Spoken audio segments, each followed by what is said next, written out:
Hello दोस्तों, तो कैसे हैं आप? जाहिर है अच्छे होंगे, तंदुरुस्त होंगे। दुआ है हमेशा खुश रहें और अच्छे से रहें। दोस्तों, आज हम फिर आप लोगों के सामने इंजेक्शन मोल्डिंग से संबंधित एक नए टॉपिक के साथ जुड़े हैं। टॉपिक बहुत अच्छा है, गैस असिस्ट इंजेक्शन मोल्डिंग से रिलेटेड है।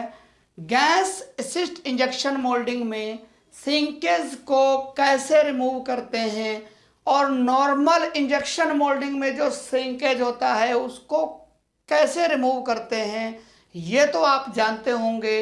गैस इंजेक्शन मोल्डिंग में जो प्रोसेस रहता है श्रिंकेज को रिमूव करने का, या जो श्रिंकेज आता है उस डिफेक्ट को हमें ओके करना है, तो किन किन बातों का ध्यान रखना है और क्या करना पड़ता है।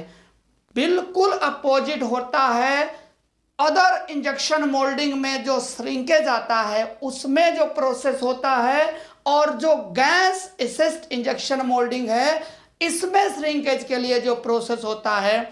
जो गैस इंजेक्शन मोल्डिंग को ऑपरेट करा रहे हैं उनके लिए बहुत ही यूजफुल वीडियो होने वाला है, बहुत ही अच्छा होने वाला है। बेसिक से बताऊंगा मैं, आप लोग वीडियो में बने रहें। वीडियो को लाइक करें, शेयर करें, और मेरा जो सिंपल सा आप लोगों से रिक्वेस्ट रहता है कि मेरे चैनल को सब्सक्राइब करें ताकि आप तक मेरी वीडियो पहुंचती रहे। आप लोग ज़्यादा से ज़्यादा कॉल्स करते हैं हमें तो बहुत अच्छा लगता है। एक भाई ने तो कमाल ही कर, इंजेक्शन मोल्डिंग में श्रिंकेज को सही कैसे किया जाता है। एक का कॉल आया दोस्त का, किसी का, बहुत ही अच्छा स्टूडेंट रहा होगा।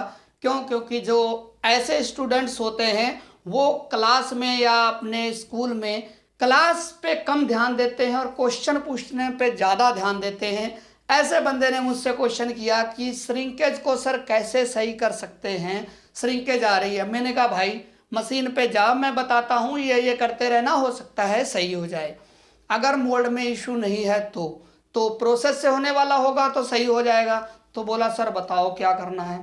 तो मैं बोला कि होल्डिंग टाइम बढ़ा दो, होल्डिंग प्रेशर बढ़ा दो, इंजेक्शन टाइम बढ़ा दो। बोला सर माना बढ़ा दिया। मैंने बोला कि आप नोजल का डाया बढ़ा दो अगर कम है तो स्प्रू से। तो बोला सर माना वो भी बढ़ा दिया तो मैंने कहा सही हुआ नहीं हुआ। बोला माना अभी भी सही नहीं हो रहा श्रिंकेज। तो मैंने बोला भाई जब मान ही रहा है इतना कुछ तब भी श्रिंकेज नहीं सही हो रहा तो एक बात मेरी भी मान ले कि माना श्रिंकेज आ ही नहीं रहा है। मैथ का स्टूडेंट रहा होगा। तो बोला सर आप मजाक कर रहे हो हमसे। मैंने कहा शुरुआत किसने करी थी। तो इस तरह के क्वेश्चंस भी आते हैं लोगों के, उसका भी आंसर देना पड़ता है। अच्छा लगता है आप लोग कॉल करते हैं। तो आओ अब टॉपिक को स्टार्ट करते हैं। गैस इंजेक्शन मोल्डिंग में जो श्रिंकेज आता है वो किस कारण से आता है। जब गैस प्रॉपर फिल नहीं होती है, जिस एरिया को हमें फुलाना है, मीन्स पार्ट के किस एरिया को हमें होलो बनाना है या उसको फुलाना है, उस एरिया में प्रॉपर गैस नहीं जाएगी तो वो एरिया जो रहता है दबने लगता है, दब जाता है, श्रिंक हो जाता है, सुगड़ जाता है, वहाँ का एरिया डिफॉर्म हो जाता है। तो क्या होता है, श्रिंकेज आने लगती है। उसी को श्रिंकेज कहते हैं। इसको गैस इंजेक्शन मोल्डिंग में कैसे सही करते हैं और क्या क्या एक्टिविटीज करनी चाहिए उस पे बात करते हैं। गैस इंजेक्शन मोल्डिंग से संबंधित मैंने जितने वीडियो बनाए हैं वो मैं डिस्क्रिप्शन में डाल दूंगा, आप उसको देखें और स्टडी करें कि गैस इंजेक्शन मोल्डिंग कैसे प्रोसेस करती है। गैस इंजेक्शन मोल्डिंग में सबसे जो मेन बात होती है वो मशीन पे डिपेंड करती है। मशीन की एक्यूरेसी कितनी है। जो हमने फिल टाइम सेट किया है बिल्कुल वही फिल टाइम आना चाहिए। जो हमने चार्जिंग टाइम सेट किया है वही चार्जिंग टाइम आना चाहिए। जो नोजल का टेम्परेचर सेट किया है वो नोजल का टेम्परेचर आना चाहिए एक्चुअल में। ये सारी चीज़ें अगर परफेक्ट हैं तो ही आप गैस मोल्डिंग में प्रोसेस कर सकते हैं। क्योंकि गैस मोल्डिंग का जो प्रोसेस रहता है वो मशीन पे निर्भर करता है कि मशीन किस कंडीशन की है।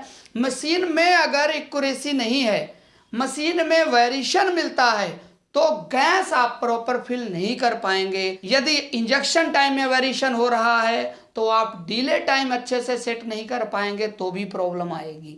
तो आपको क्या करना है, सबसे पहले मशीन जो एक्यूरेट हो, मशीन की एक्यूरेसी अच्छी हो, उस पे ही गैस मोल्डिंग का मोल्ड ऑपरेट कराना चाहिए। गैस मोल्डिंग में जब श्रिंकेज आ रहा होता है तो हमें किन किन बातों का ध्यान रखना है।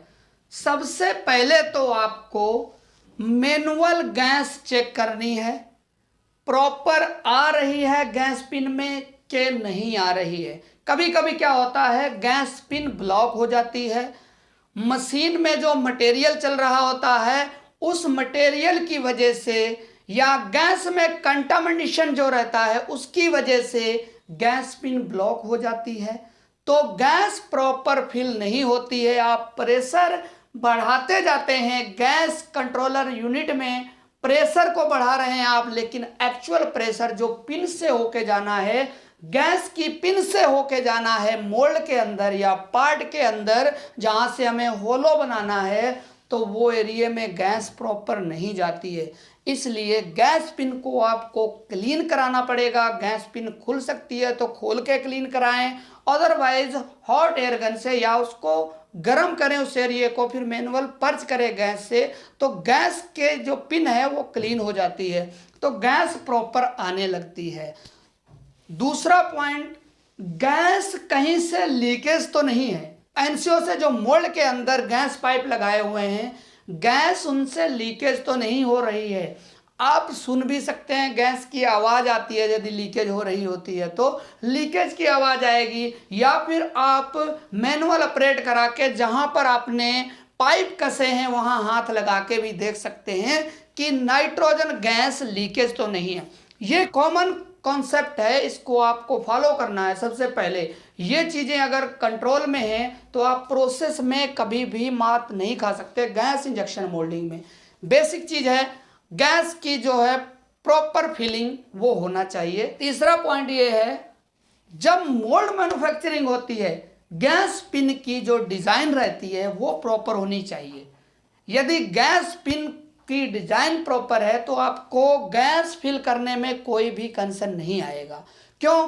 क्योंकि यदि गैस को हम जो इंजेक्ट कर रहे हैं, माना कि ये पार्ट है और यहां से गैस को हमें इंजेक्ट करना है इस साइड, केवल इधर गैस को हमें इंजेक्ट नहीं करना। ये हैंडल है कोई, जिस इधर साइड में गैस जा रही है, इधर हमें नहीं डालनी है। अब गैस पिन का जो डायरेक्शन है इस साइड होगा तो गैस इधर जाएगी, यदि इस साइड है तो प्रॉपर जाएगी। तो हमें उस समय भी मोल्ड फ्लो में जो गैस पिन का डिजाइन रहता है उसे प्रॉपर करना पड़ता है। गैस की पिन का डायरेक्शन ऐसा है तो गैस इधर साइड ही जाएगी। यदि गैस पिन का डायरेक्शन इधर है और मोल्ड में गैस हम इधर इंजेक्ट करनी है गैस, तो क्या होगा, तो गैस इधर ज़्यादा जाएगी, इधर चाहे कम जाए। तो वो भी हमें पहले स्टार्टिंग में ध्यान रखना पड़ता है जब मोल्ड मैन्युफैक्चरिंग हो रही होती है या मोल्ड डिजाइन हो रहा होता है।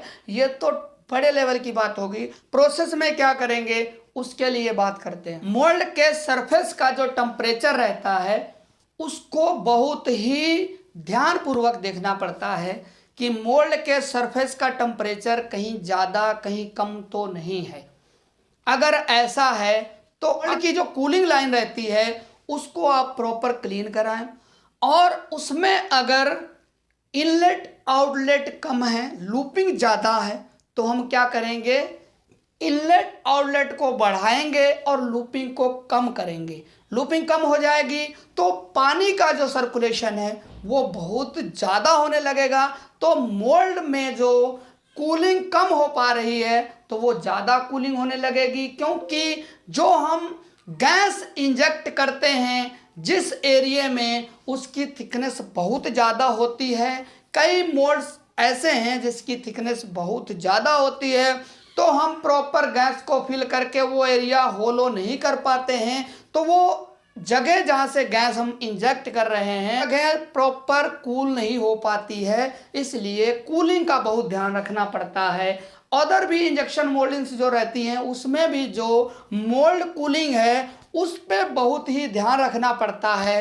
क्यों? क्योंकि जो कंपनी का कंसेप्ट रहता है तेल और पानी पे चलता है।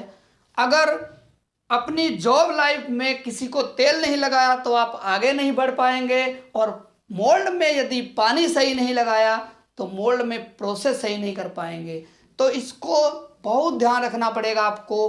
तो आपको कूलिंग लाइन चेक करनी है, कूलिंग अगर ब्लॉक है तो उसे प्रॉपर आपको क्लीन कराना पड़ेगा।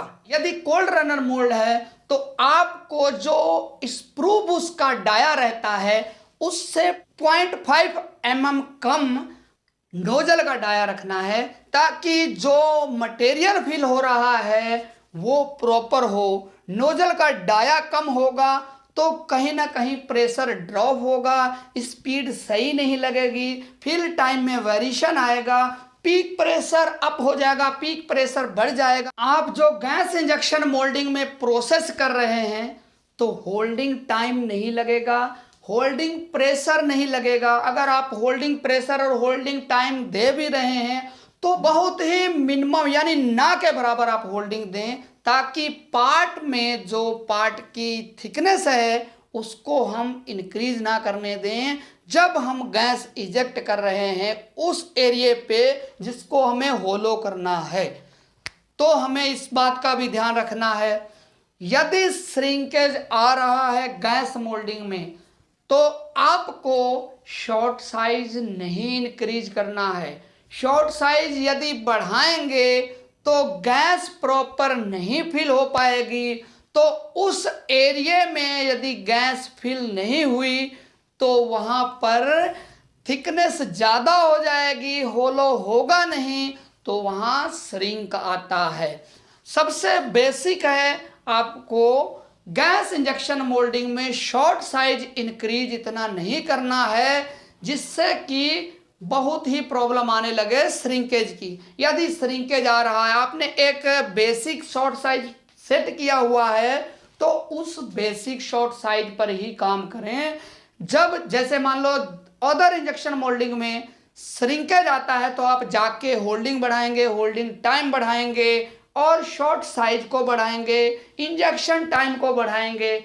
बट जब गैस इंजेक्शन मोल्डिंग का प्रोसेस कर रहे होते हैं आप, तो इन सब चीजों को कम करना होगा जिससे कि पार्ट वेट इंक्रीज ना हो, पार्ट वेट ना बढ़े और गैस अच्छे से फिल हो। गैस इंजेक्शन मोल्डिंग में पार्ट वेट का जो महत्व है बहुत ही ज़्यादा है। यदि पार्ट वेट सही नहीं है, एक्यूरेट पार्ट वेट नहीं आ रहा है, जितने भी कैविटीज़ आप चला रहे हैं अगर उन कैविटीज़ में डिफरेंट आ रहा है पार्ट वेट, तो आप गैस इंजेक्शन मोल्डिंग में प्रॉपर प्रोसेस नहीं कर पाएंगे। कहीं ना कहीं वेरिएशन आएगा, श्रिंकेज आएगा। उसको आप फिल करने के लिए आप क्या करेंगे, शॉर्ट साइज को इंक्रीज करेंगे। शॉर्ट साइज इंक्रीज नहीं करना है, शॉर्ट साइज को बल्कि कम करना है जिससे पार्ट वेट कम हो और गैस अच्छे से फिल हो और उस एरिया को होलो करें जिस एरिया में गैस जा रही है। प्रॉपर होलो होगा तो वेट कम होगा, वेट कम होगा तो आपका जो पार्ट है फूलेगा, फूलेगा तो उस एरिया को श्रिंकेज होने से बचाएगा। श्रिंक नहीं होगा, सुगड़ेगा नहीं अंदर को, तो हम क्या कर सकते हैं, शॉर्ट साइज को कम करेंगे, होल्डिंग टाइम को कम करेंगे, होल्डिंग प्रेशर को कम करेंगे, इंजेक्शन टाइम को कम करेंगे, कूलिंग टाइम को बढ़ाएंगे ताकि उस एरिया को हम अच्छे से ठंडा कर पाएं। जब गैस इजेक्ट हो गई है तो वो एरिया ठंडा जल्दी होगा, तो जब हम मोल्ड से बाहर पार्ट को निकालेंगे तो वो श्रिंक नहीं होगा। जैसा कि आप इस चित्र में देख रहे हैं, ये है कोई पार्ट और गैस पिन ये है। यहाँ से गैस इंजेक्ट होती है और ओवर स्पिल जो रहता है इसको होलो करते हुए इसमें ओवर स्पिल आ जाता है। जो मटेरियल इसके अंदर होता है वो निकल के इस ओवर स्पिल में आ जाता है। एक कॉन्सेप्ट रहता है गैस मोल्डिंग का। गैस इंजेक्शन मोल्डिंग में 3 चीजें मेन होती है। एक होता है गैस प्रेशर और एक होता है ब्लोइंग टाइम, जो फुलाता है कितनी देर तक गैस इंजेक्ट हो रही है वो टाइम, और कितनी देर बाद हमें गैस को इंजेक्ट करना है वो होता है डिले टाइम। इन 3 चीजों पे गैस इंजेक्शन मोल्डिंग टिका होता है। पूरा गैस इंजेक्शन मोल्डिंग इन 3 चीजों पे ही डिपेंड रहता है। तो हमें क्या करना होगा, अगर श्रिंकेज आ रहा है तो इस एरिया को देखना है कि किस एरिया में श्रिंकेज आ रहा है। यदि पार्ट के बिल्कुल पास में जहाँ गैस पिन है वहाँ इस एरिया में श्रिंकेज हो रहा है तो हमें पहले वाला गैस प्रेशर को इंक्रीज करना पड़ेगा ताकि ज़्यादा प्रेशर से यहाँ मटेरियल को होलो करे, इस जगह को होलो करे जहाँ से मटेरियल ज़्यादा निकल जाएगा ओवरस्पिल में। तो गैस प्रेशर को हमें इंक्रीज करना होगा। इस वाले को यदि 3 कंडीशन में, 3 प्रोफाइल में या 3 स्टेप में हमने गैस दे रखी है तो गैस को हमें इन 3 भागों में बांट लेना है गैस के प्रेशर को। कि पहला वाला जो स्टेप है, पहले स्टेप में 5 सेकेंड तक हमें गैस को इंजेक्ट करना है। इस एरिया में यदि श्रिंकेज आ रहा तो इसको बढ़ा देंगे और गैस ब्लोइंग टाइम जो रहता है उसको भी बढ़ा देंगे। ज़्यादा देर तक इस प्रेशर से गैस यहाँ से होलो बनाती रहेगी, चलती रहेगी, मटेरियल को ज़्यादा प्रेशर से बाहर को निकालेगी तो ये ज़्यादा मटेरियल निकल जाएगा। यहाँ जो होलो है वो ज़्यादा होने लगेगा तो ये एरिया श्रिंक नहीं होगा। तो कुल मिला के गैस के प्रेशर को हमें इंक्रीज करना है, देखते हुए पार्ट की प्रोफाइल कहाँ पर हमें रिक्वायरमेंट है उस एरिया को हमें उस एरिया को फुलाना है तो हमें उस एरिया के गैस प्रेशर को इंक्रीज करना होगा। जो गैस ब्लोइंग टाइम है उसको इंक्रीज करना होगा जिससे कि ज़्यादा देर तक गैस इजेक्ट होती रहे और उस एरिया को होलो बनाती रहे। यदि हम इसको बहुत ज़्यादा भी कर देंगे तो ये फाड़ देगी उस एरिया को। अगर पार्ट फटने भी लगे तो इसको फिर कम करना पड़ेगा, टाइमिंग को कम करना पड़ेगा, गैस के जो इंजेक्शन प्रेशर है इसको रिड्यूस करना पड़ेगा, पार्ट फटने ना लगे। इसलिए जो अगर श्रिंकेज आ रहा है तो उसके लिए इसको हमें इंक्रीज करना होगा, ब्लोइंग टाइम को इंक्रीज करना होगा। और जो डिले टाइम है ये 1 टाइम सेट होता है। गैस इंजेक्शन मोल्डिंग में जब एक्चुअल इंजेक्शन टाइम यदि 3 सेकेंड आ रहा है तो आप 3 से अप ही रखेंगे गैस डिले टाइम। गैस को हम इंजेक्ट करेंगे, मटेरियल इंजेक्ट हो जाएगा उसके बाद गैस को इंजेक्ट करेंगे और इससे पहले भी इंजेक्ट कर सकते हैं। हार्ड मटेरियल में जो सडनली ठंडा हो जाता है उसमें क्या करते हैं, गैस को इंजेक्शन के साथ साथ ही ऑपरेट कराते हैं या इंजेक्शन होने के जस्ट बाद गैस को इंजेक्ट करा देते हैं। इसी तरह जो पीपी मटेरियल्स रहते हैं, सॉफ्ट मटेरियल्स रहते हैं, सॉफ्ट मटेरियल्स में गैस को थोड़ा देर बाद इंजेक्ट करते हैं ताकि वो एरिया को होल्ड कर ले। मटेरियल प्रॉपर ठंडा नहीं होता है, अभी इतना जल्दी प्रॉपर ठंडा नहीं होता है तो मटेरियल को फाड़ती नहीं है और गैस वहां से होलो बनाते हुए अंदर को जाती है। यदि 2.5 इंजेक्शन टाइम है तो हमें गैस का जो डिले टाइम है वो 3 रखना होगा। और अगर श्रिंकेज आ रहा है तो आप इसको बढ़ा के भी देख सकते हैं और कम करके भी दे सकते हैं, क्योंकि इन दोनों कंडीशंस में आपके पार्ट की प्रोफाइल पे डिपेंड करता है कि इसको हमें बढ़ाना है या घटाना है एक्चुअल इंजेक्शन टाइम के अनुसार। जो एक्चुअल इंजेक्शन टाइम आ रहा है उसके अनुसार इसको बढ़ा के भी श्रिंकेज को दूर कर सकते हैं और कम करके भी श्रिंकेज को दूर कर सकते हैं। ये जो वेरिएबल्स है गैस इंजेक्शन मोल्डिंग में, इसको हमें पार्ट की प्रोफाइल और मटेरियल्स को देखते हुए हमें बढ़ाना और घटाना है गैस इंजेक्शन मोल्डिंग में श्रिंकेज को सही करने के लिए।